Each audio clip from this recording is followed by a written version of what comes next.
Connection with others provides a space of belonging where we can be fully known to ourselves and others, and also learn to give and receive love. If our ideas are shaped by our closest relationships and communities, explain what a healthy community entails. What needs to be present? I would say that the community should point to love and should offer a sense of real, authentic belonging. Ideally, this should happen in our personal relationships as well.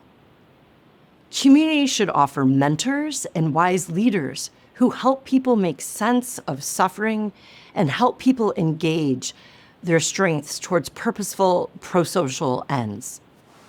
As humans, we need to feel seen, but we also need to be held accountable for our actions. If you don't show up to a community, a healthy community notices that you weren't there. That involves real relationships within congregations. I've seen religious communities do this very well. There are spiritual communities that do this well too. But of course, this is also a place where many religious communities really fail.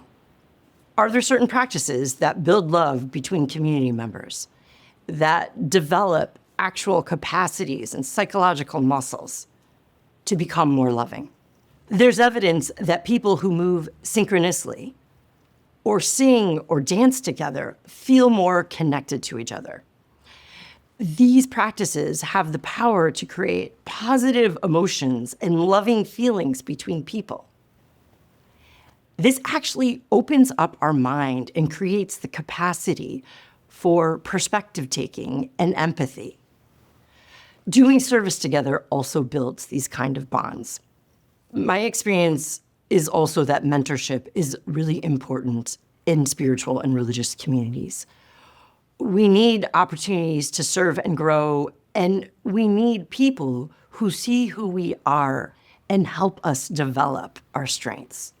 Also, when the worst happens, when loved ones die or natural disasters occur, when we find ourselves in crisis, who will be there for us? The depth of relational support during those times, people who can help you make meaning of life when life doesn't feel very hopeful.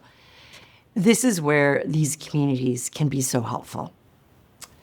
It's interesting because the quality of the relational support happens in reciprocity.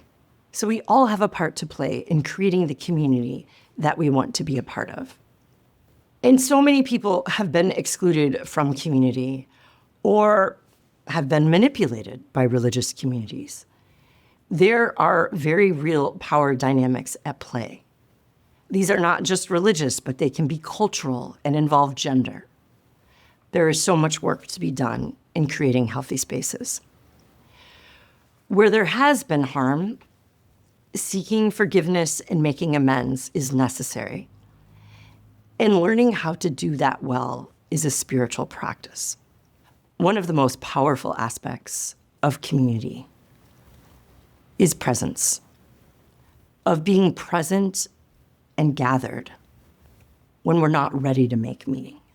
When life is too hard to bear alone, it's so important to have others bear life with us.